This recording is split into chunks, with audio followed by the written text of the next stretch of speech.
Magandang araw sa atin lahat mga kababayan, saan man panig kinendigdig naron. Dito na naman tayo sa another episode ng ating vlogs.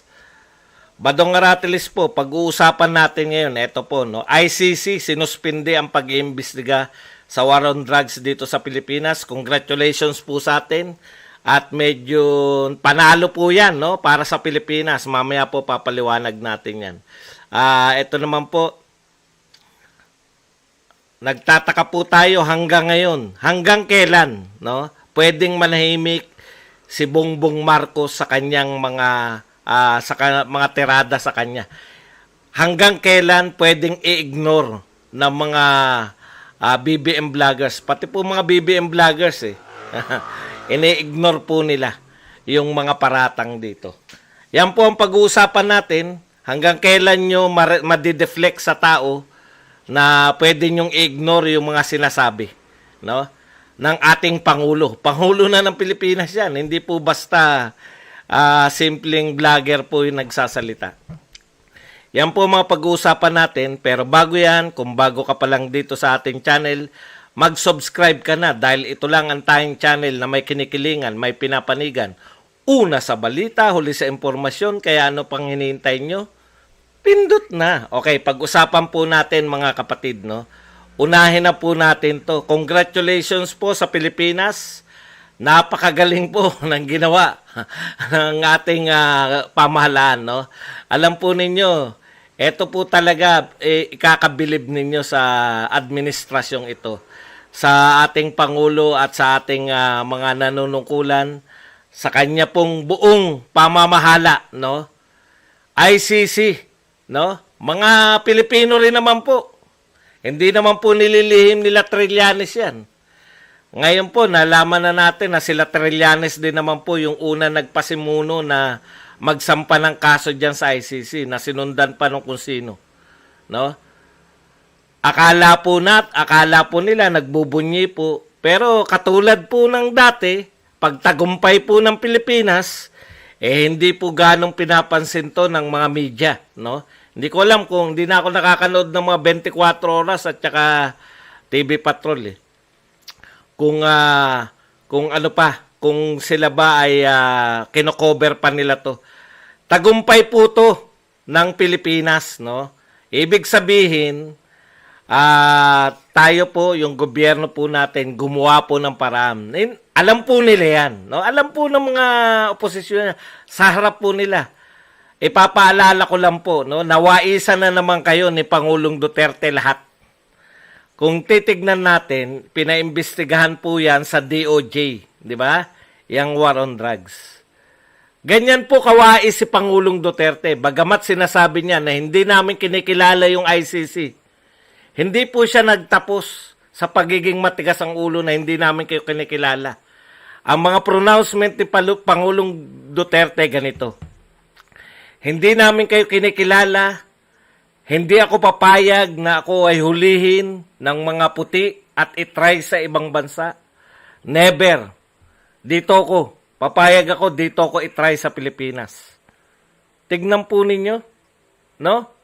Tignan po ninyo kung gaano kagaling ang ating Pangulo. Habang hindi natin kinikilala, gumagawa rin po tayo ng paraan para mawalan sila ng karapatan, para mawalan sila ng katwiran na mag-imbestiga pa. Ano po yung ginawa?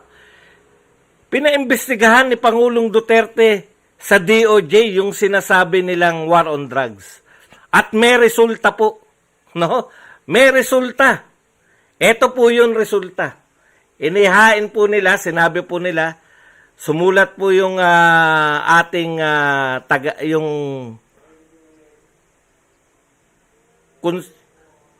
kung saan po nakabase yung yung ICC. Sumulat po yung ating anong tawag doon? Yung ating pong ambassador ng Netherlands. Okay. Sinulatan sila, sinabi nila gumagawa ng paraan yung gobyerno ng Pilipinas para imbestigahan yung ICC. Yung ICC, yung war on drugs. At pumayag po yung ICC. Kasi po, ipapakita mo lang naman na may umiiral. Umiiral po yung justice system. Yun po yung sinasabi natin palagi. No? Hindi po basta-basta makakapasok. Hindi po basta-basta makakapasok yung ICC sa isang bansa na may umiiral naman na justice system. Yun lang po yung pinakita ng Pilipinas. May umiiral kaming justice system dito. Katunayan. Eto nga, iniimbestigahan namin yung same cases na gustong ipaimbestiga sa inyo. Okay, napakahusay po. Discarding Duterte. Okay, yan po, no? Isa na naman pong pagpapatunay yan. Bukod po sa mga build. Bukod po sa mga very obvious na nakikita, nararamdaman, naaamoy na ginawa ni Pangulong ng gobyernong ito, kitang-kita naman natin pati diskarte sa ganyang paraan. Yung sinasabi po nila na China, no? Nadiskartehan din po ni Pangulong Duterte yan. Okay. So, eventually, ang ginawa po ni Pangulong Duterte, tinanggalan niya ng karapatan at tinanggalan niya ng katwiran. Katwiran pala. Tinanggalan niya ng katwiran yung ICC para mag-imbestiga pa. Kasi merong kasalukuyan eh. Dahil yan ay mahaba, Senate President na si Pangulong Duterte. Hindi pa yan nakukonclude. Alam niyo po yun, matagal po sa batas eh. Di ba? Kaya ang ibig natin sabihin, si Pangulong Duterte po, kahit na inaayawan niya yung ICC, ginagawan niya pa rin, no? Covering his tracks. Ibig sabihin po, lahat po ng mga pwede niyong ibato sa akin, legally, hindi nyo kayang ibato yan dahil gumagawa ko ng paraan. Maligal na tao po. Bukod po sa madakdak si Pangulong Duterte sa mga kaatake sa kanyang kalaban, mahusay din po siya magtanggol legally sa kanyang sarili. No? Okay? International Criminal Court po yan. Hindi po basta-basta yan. Yung kanyang mga katunggali na wala nang ginawa kundi magbunyi lang na magbunyi. Nakita niyo naman po yung ginagawa ni Pangulong Duterte. Hindi lang po siya yung bumabanat na hindi namin kinikilala ICC. Gumawa rin siya ng paraan. At totoo pong may investigasyon, di ba? Katunayan na dyaryo lahat yun. Yung mga initial na, di ba, umaangal nga sila. Teka muna, okay yan, bilib kami sa DOJ. Hindi alam nitong mga detractors ni Pangulong Duterte, pwede nang gawin ding ebidensya kasi humanga sila sa DOJ. Sa ginawa ng DOJ, ang sinasabi lang nila, kulang pa. Di ba? Napupunan nyo? Unti pala na imbestigahan, kulang pa yan. O, di ba? O, yun ang katwiran ngayon. Hindi pa kami tapos sa investigasyon. Kaya bago kayo mag-imbestiga, kami muna. Ganyan po kautak ang ating Pangulo. Yan po ang strong leadership na kinakailangan ng Pilipinas.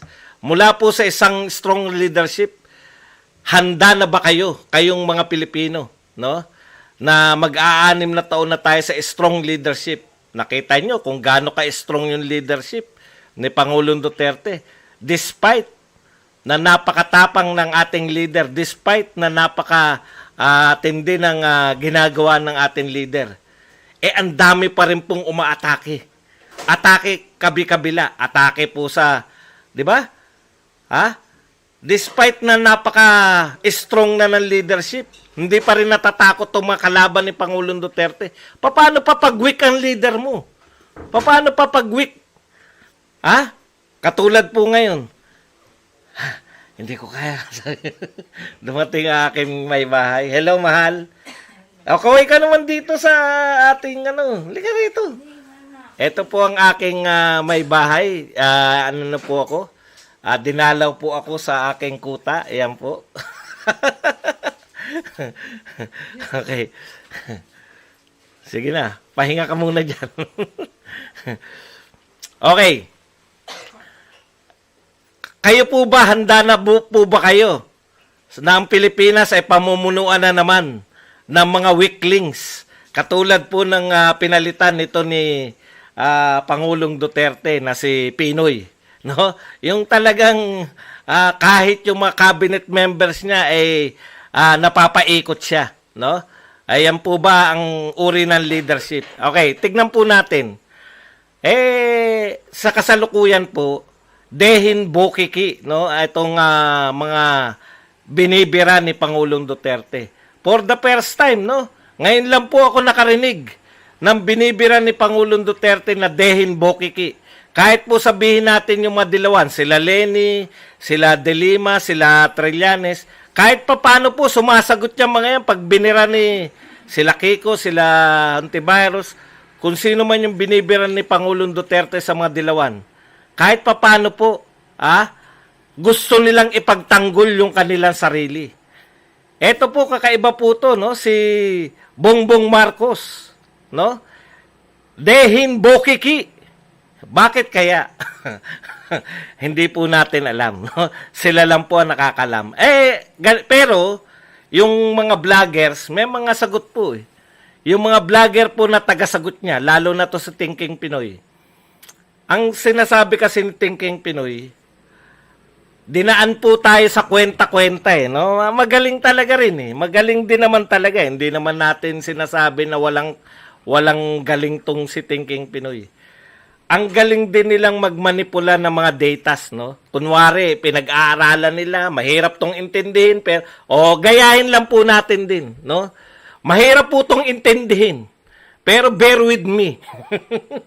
Alam po ninyo, pinasisimple po nila yung no? It's between yung mga inaakusahan ni Pangulong Duterte, no? Pwede po ba yan na completely i-ignore ng mga binabatuhan niya? Opo, kung naniniwala sila na wala na silang pagkatalo. No? Kasi po, kung naniniwala sila na yung kanilang mga pinamumunuan, kahit hindi sumagot ang leader, okay lang sa kanila, kahit na anong ibato. Panalo pa rin kami. Basta kahit na ano ibato nyo riyan. Lahat yan kasinungalingan lahat. Lahat yan ay pakananan dilaw. Pati si Pangulong Duterte, dilaw yan. Pati si Banat Bay, dilaw kasi yan. Mga pinklawan at kung ano-ano pa. Sinisira nila si Bongbong Marcos. Sinisiraan lang. Lahat yan paninira lahat. Pag ganun po ang mga boboto. Mahal, baka mga copyright ako, ganun ka na lang.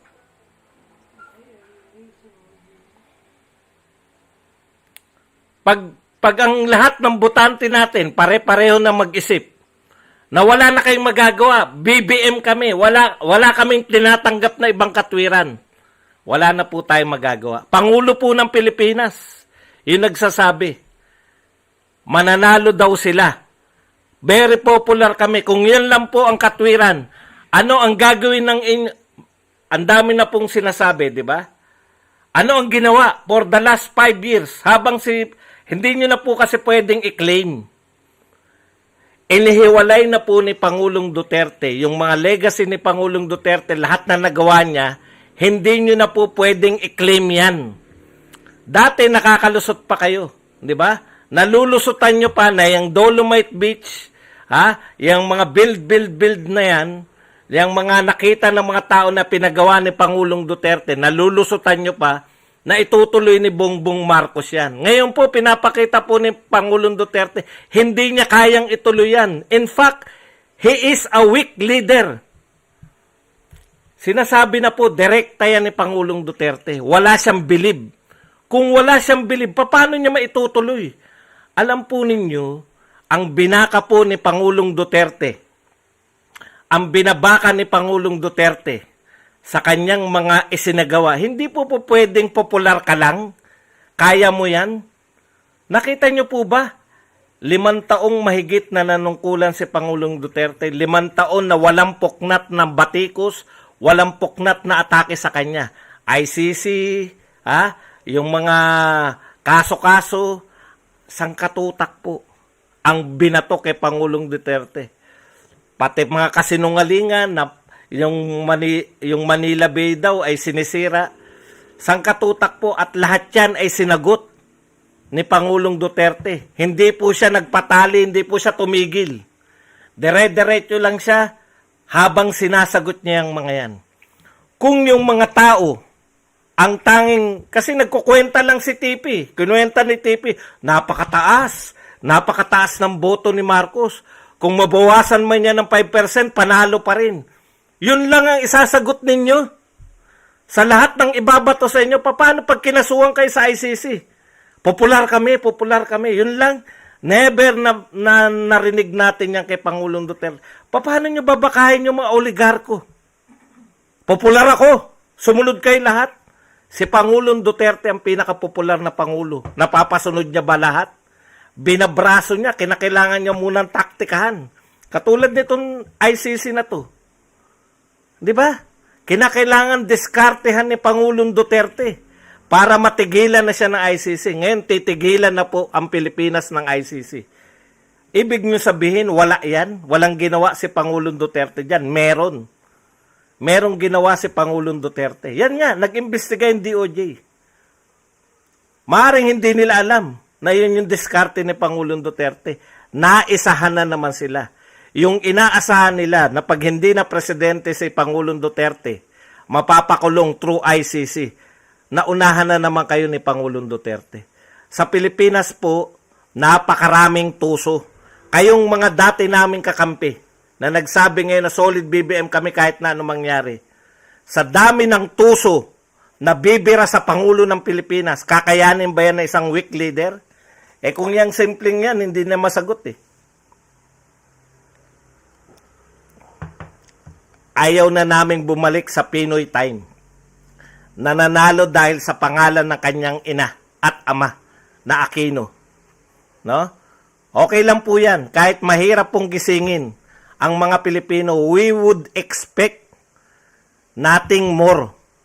Sa isang leadership, nakaranas na tayo na isang strong leadership, na kahit na anong ibato mo, kaya niya sagutin, kahit na anong ibato mo, mayroong panlaban. Yun po ang kinakailangan ng Pilipinas. Sa dami po ng sutil na politiko sa Pilipinas, sa dami po ng hindi kumita, na mag-6 taon hindi kumita sa Pilipinas, mga politikong pulpul na hindi kumita nung panahon ni Duterte, mga oligarko na hindi kumita ng panahon ni Pangulong Duterte, yung mga drug lords na hindi kumita nung panahon ni Pangulong Duterte. Ano sa tingin nyo? Maghihintay pa rin ba yan? Ha?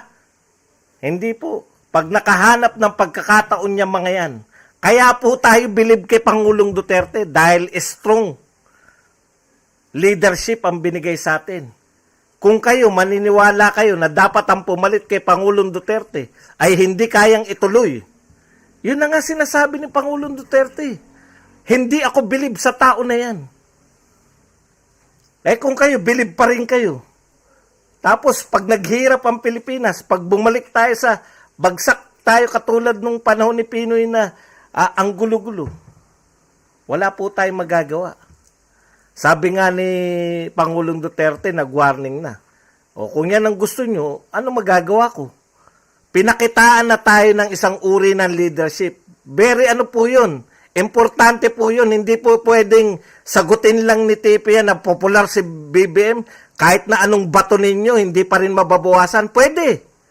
Tama yun. Pwedeng mangyari yun. Pwede pong mangyari yun na hindi manalo pa rin si BBM. Pero you deserve, no? This country deserve this leadership. Yung ganitong uri ng leadership. Ang taas nung binigay sa atin, tapos ngayon, ang dami ng binato sa kanya. Non-performer, no? Wala namang nagawa. Dehin bukiki lang. Pinagtatawanan lang tayo, pagtatawanan lang tayo pag yan ang pinanalo natin.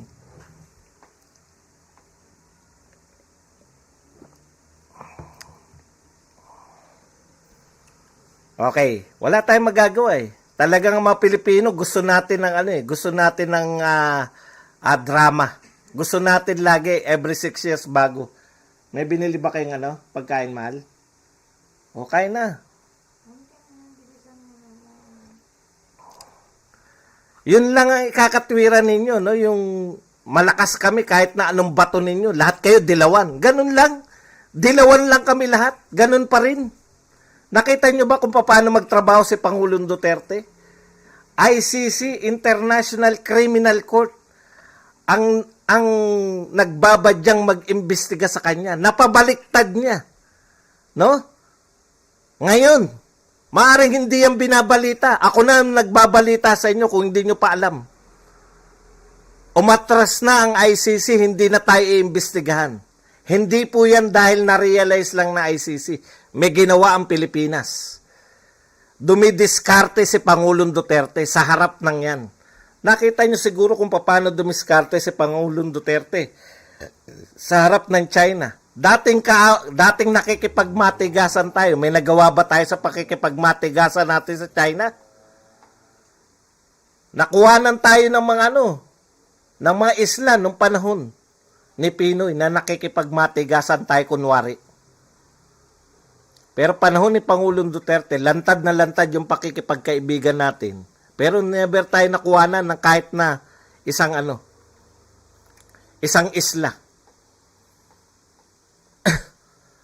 Ngayon lang tayo biniliban ng buong mundo. Mga leaders, mga mamamayan ng ibang bansa. Ngayon lang po bumilib sa presidente ng Pilipinas. Ang hinahanap natin, continuity. Gusto nating ituloy yan. Paano matutuloy yan? Doon sa bilib si Pangulong Duterte. Alam po ninyo, maaring hindi pa natin kasi very recent, ngayon lang.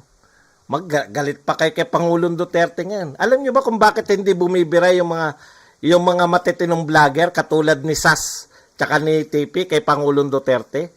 Bakit pinanghahawakan pa rin nila yung linya na si Duterte ay nakokontrol lang? Alam nila na pag binira nila si Pangulong Duterte, no? Yung mga nakuha nila na hanggang ngayon napapaniwala nila na si BBM kaya niyang ituloy yung mga proyekto ni Pangulong Duterte, mawawala sa kanila yun. Once na birahin nila si Pangulong Duterte. Ewan ko dun sa marami kasing hindi naman na yung mga vlogger na iba na bumibira na ngayon kay Pangulong Duterte. Sige, para manumbalik sa amin yung mga yung mga sumuporta na sa inyo.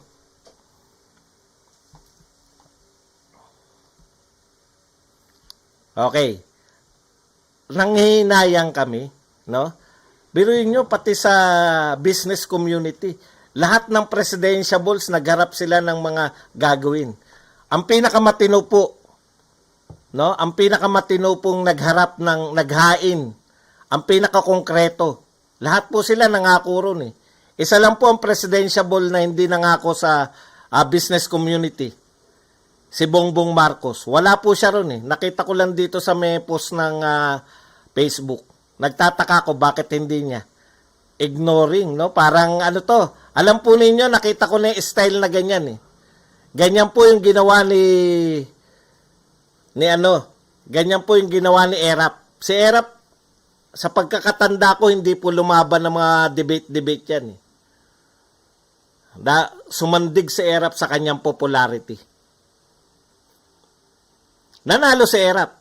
Pero ano nangyari sa Pilipinas? Ilang taon ba nanungkulan si Erap? Nakadalawang taon ba si Erap? Kinaya siya. No? Alam po ninyo, sa Pilipinas, sa dami ng tuso rito ng mga politiko, pag nakita kang lelembot-lembot, pag nakita kang weakling, itatry ka niya na, agawan ng kapangyarihan. Tignan nyo si Erap. Si Erap, napaka-popular. Walang mananalo sa popularity ni Erap. Tinambakan niya yung mga kalaban. Tumagal ba si Erap? Alam nyo, walang kakwenta-kwenta yung inano rin kay Erap nun. Na people power si Erap. Ibig sabihin, mga kapatid, ayaw nating bumalik. Gusto natin sustained. Alam po ninyo, akala nyo lang masaya yung mga people power. Yung pag nagpi-people power na ganyan, no? Sa totoo lang po, ang epekto sa ekonomiya niyan, bagsak ang ekonomiya ng Pilipinas. Ang kinakailangan po natin, foreign investments. Ang ikinauunlad po ng mga bansa, yung mga talagang bubuhusan tayo ng kapital ng mga mayayamang bansa. Tignan po ninyo.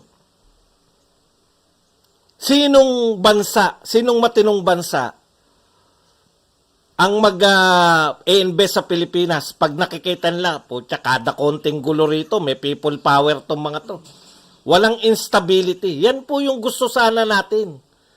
Alam po ninyo, marami sa supporter niyan, dahil sinasabi, sa totoo lang, nagsimula po yan, no? Yung pinangangalandakan nyo na si Bongbong yung itataas na kamay ni Pangulong Duterte. Kaya po dumami yung supporter nyo. Maraming bumilib kay Pangulong Duterte at lagi nyo sinasabi na extension kayo. Kaya nga lagi DDS ang marami dyan sa mga vlogger na yan eh. Hindi nyo naman sinasabi na hindi kami DDS, BBM kami, hindi. DDS kayo lahat. Mag-aminan tayo. Tapos nung BBM na kayo, di ba? Ang point ko lang, kaya maraming sumuporta sa inyo kahit very popular yung Pangulo. Hindi naman sa simula magkaaway. Hanggang ngayon nga, yung anak ni Pangulong Duterte, kakampi nyo eh. Pero sinusuportahan namin yun. Yun ang strong leadership. Tignan nyo ang katwiran ni TP. Weak leadership. Sino ba mga iba pang leader? Hindi katwiran yan kung sila Escobar, si Lenny ba, mga weak, mga strong ba sila? Kung dadaanin nyo lang sa pamimilosopiya, no? Hindi po pwede yan. Yung binabatong weak leader, si Lenny ba, ano ba? Hindi. Si Escobar, strong leader, hindi rin. Si Pacquiao, hindi rin. Si Ping Lacson, hindi rin. Si Bongo, oo.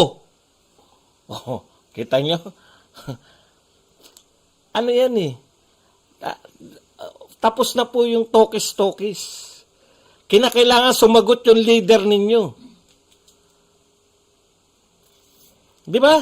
Yung leader kasi namin, si Pangulong Duterte, kaya kami bumilib. At marami sa inyo bilib kay Pangulong Duterte. Kaya niya nagawa yung lahat na nagawa niya within 5 years. Kaya mas marami siya nagawa kaysa sa lahat na naging Pangulo ng Pilipinas. Ilang taon man. Si Gloria, ilang taon yan? Napakaraming taon. Si Marcos Sr., ilang taon yan? 20 years mahigit. Nadaig po ni Pangulong Duterte ng 5 years. Kahit maniwala man kayo o hindi. Iba po yung pangarap eh. No? Iba po yung mga salitang magagaling. Maaring mas magaling si Marcos. Totoo naman, Bartap Natcher si Marcos. Si Duterte, umami niya, 75 ang grade niyan. Ang meron si Duterte, street smart. Walang may ganyang Pangulo ng Pilipinas. Abogado pero street smart. Alam niya yung nangyayari dyan. Pati pagsasalita ng mga tao, kaya niya. Kaya niya makipag-usap ng maayos. Kung pagbabasihan nyo lang yung popularidad at mananalo, sa totoo lang po, wala na pong mas popular na Pangulo ng Pilipinas, kundi si Erap. Itanong ninyo sa akin, itanong ninyo sa mga kapwa nyo Pilipino, ilang taon nanungkulan si Erap. Yan po ba ang gusto natin? Yung itatry pa yung Pangulong mananalo para, wag na po tayo doon, alam po ninyo, the Philippines doesn't deserve another people power. Pagbagsak po ng ekonomiya yan eh. Ang kinakailangan po ng Pilipinas, continuity. No? Ang tanong nyo lang sa sarili nyo, kahit kayo, BBM supporters, tinatanong ko po kayo, gusto nyo ba yung ginawa ni Pangulong Duterte? No? Build, war on drugs. Yun na lang po, pasimplihin po natin. Kung gusto nyo yan, ituloy natin. Continuity. Sino po magkukontinue niyan? Yung kanyang inanoint, yung kanyang tinaas ng kamay. Kasi babatukan niya yan. Pag, anong ginagawa mo, Bongo, huli ka rito. Anong ginagawa mo? Tutuloy mo lang yan.